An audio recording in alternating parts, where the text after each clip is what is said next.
Welcome friends, welcome to NS foundation classes. Friends, आपने देखा होगा आज ये बुक लेके हम आपके सामने बैठे एनसीईआरटी एमसीक्यूज। ये क्यों बैठे, इस किताब का दिखाने का मकसद क्या है?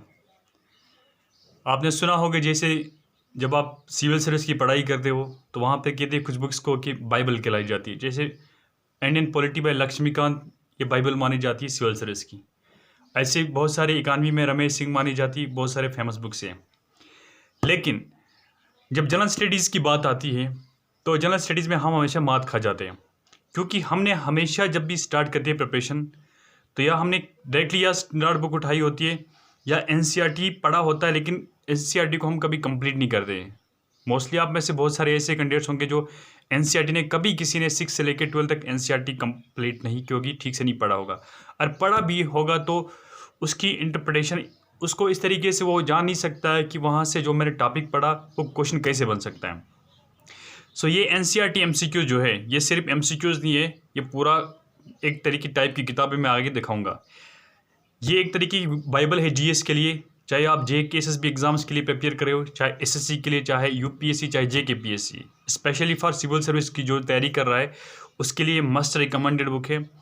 क्योंकि ये बुक जो है, जैसे यूपीएससी में एनालिटिकल क्वेश्चन पूछते हैं या जेकेपीएससी में, यहाँ पे लिखा भी है for UPSC, state, PCS and other competitive and academic exams. अब अगर इस एग्जाम की इंपॉर्टेंस अगर हम रिलेवेंस देखेंगे जेकेएसएसबी के लिए तो है क्या। अब इससे पहले जेकेएसएसबी जो क्वेश्चन पूछती थी वो डायरेक्टली क्वेश्चन पूछती थी, जैसे हु इज़ हु, मान लो कि लार्जेस्ट पूछती थी, बिगेस्ट पूछती थी, हाइस्ट पूछती थी, जैसे हाइस्ट पॉपुलेशन किस डिस्ट्रिक्ट में है, ठीक है ना, बिगेस्ट रिवर कौन सा है, लार्जेस्ट ट्रिब्यूटरी कौन सी है, इस टाइप के क्वेश्चन पूछती थी एसएसबी। लेकिन जब से थोड़ा बहुत हमने क्लास 4 के एग्ज़ाम में ट्रेंड शिफ्ट होते हुए देखा तो हमें आगे के एग्ज़ाम्स में ये समझ के बैठना है कि ग्रेजुएट लेवल जितने भी एग्ज़ाम्स होंगे उसमें एनालिटिकल क्वेश्चन पूछे जाएंगे। तो ये जिसने जीएस की फाउंडेशन अच्छे से नहीं की है, जिसने जीएस को ठीक से नहीं पढ़ा है एनसीईआरटी से, या जिसने पढ़ा भी है तो आधा अधूरा पढ़ा है। देखो एनसीईआरटी का हम पढ़ते भी है 6 क्लास एनटी, वहाँ से मोनो सोनो की वो स्टोरीज होती है। जब हम वो पढ़ते हैं तो हमें एक्चुअली पता नहीं चलती कि इसमें क्या क्वेश्चन बन सकता है, लेकिन यहाँ पे इसने क्वेश्चन बना के दिया है तो हमारे लिए सारा काम आसान कर दिया है। सो मैं इसको कहूँगा Bible of the general studies. जिसने ये एनसीईआरटी सारा पढ़ा उसको कहीं और कुछ पढ़ने की ज़रूरत ही नहीं है। क्यों नहीं है कि एमसीक्यू से क्या सारा कुछ क्लियर होता है? हाँ, ये किताब इस तरीके से लिखी गई है कि एक तरीके से आपकी एनसीईआरटी की सारी फाउंडेशन करके देती है। आगे देखते हैं इस तरीके को किस टाइप से, मतलब इसको किस तरीके से कंपाइल किया गया है, कौन कौन से कंपोनेंट से, क्या वाकई में जो इसने मेंशन किया है क्लास 6 to 12 सारा का सारा इसमें निकलता है या नहीं। So let's start. देखो सबसे पहले ये मैं आपको बता दूंगा, ये डिजिटल एडिशन भी होती है इसकी, kiks.in पे मिलती है, लेकिन उसको हम वो उस तरीके से सॉफ्टवेयर होना चाहिए वो ओपन करने के लिए। ये किरण की, इसको कहा जाता है किरण इस वाइट एंड रेड बुक।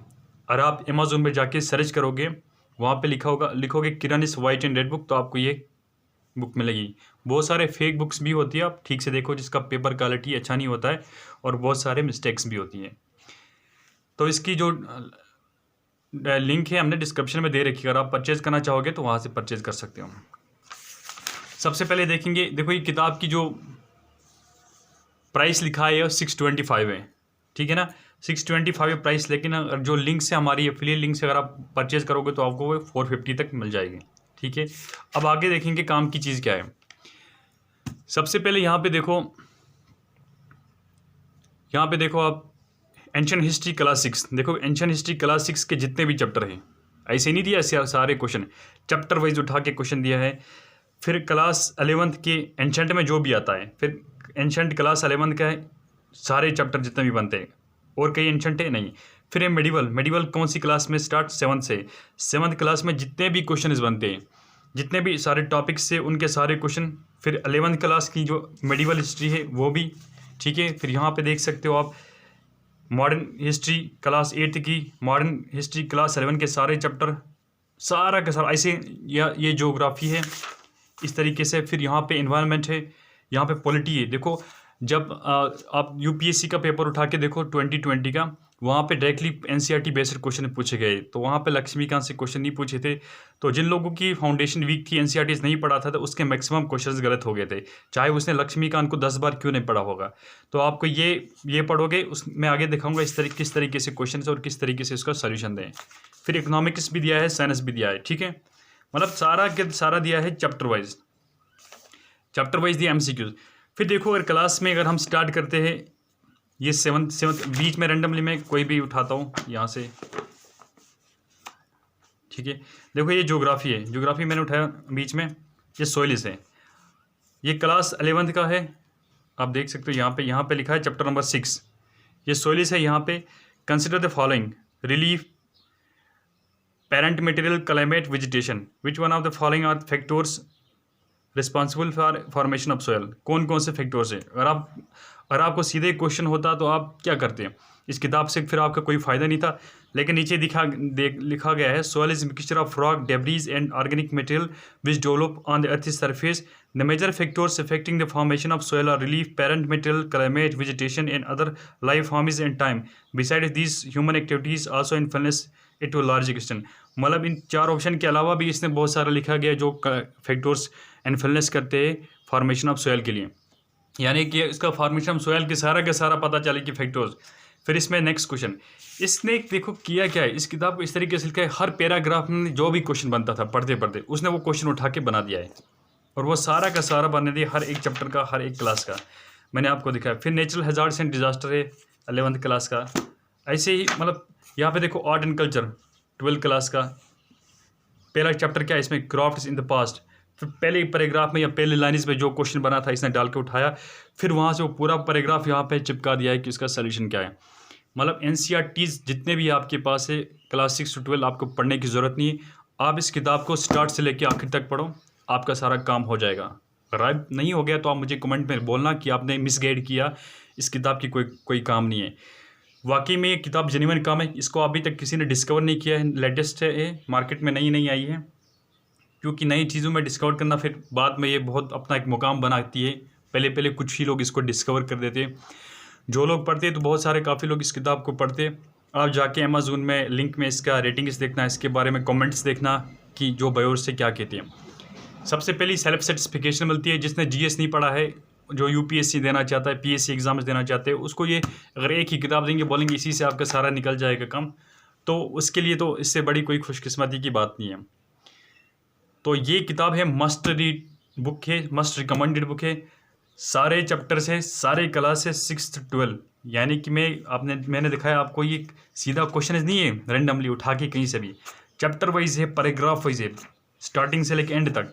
मान लो यहाँ पे स्टार्ट है क्लास 6 की हिस्ट्री है ancient India, what where how and when, आपने देखा होगा 6 के एनसीईआरटी में। फिर पहले ही टॉपिक में उसने पहले लाइन्स में पहले ही पैराग्राफ में जो क्वेश्चन बनता था उसने बना दिया। Consider the following statements, Narmada valley, early agriculture, Garo hills, hunting and gathering, Magadha the first big kingdom, choose the correct option is from the course below. मतलब पहले ही पैराग्राफ में जो क्वेश्चन बना था, और ये पहले ही पैराग्राफ में आप पे जाके देखा एनसीईआरटी क्लास 6 में तो क्वेश्चन बना। तो अगर आप आजकल की कम्पिटिटिव एग्जाम्स की तैयारी करना चाहते हो, फजूल की किताबों में मुंह मारना छोड़ दो। जो रेडीमेड बुक्स मिलती है ना ओवरनाइट पब्लिकेशन से, वो लाल पीली बुक्स होती है, ये है 75,000 कापीज़, 1 लाख कापीज़ हमने सेल किया। बहुत से डाटा कहीं से भी चिपका देते हैं, कुछ समझ में नहीं आता है। ये बेस होती है, जैसे एक मकान की फाउंडेशन होती है ना, ये फाउंडेशन बुक है। और आपने एनसीईआरटी नहीं पढ़ी है तो आपके लिए एक फाउंडेशन बुक है, आप मस्ट ज़रूर पढ़िएगा, मैं आपको रिकमेंड करूँगा।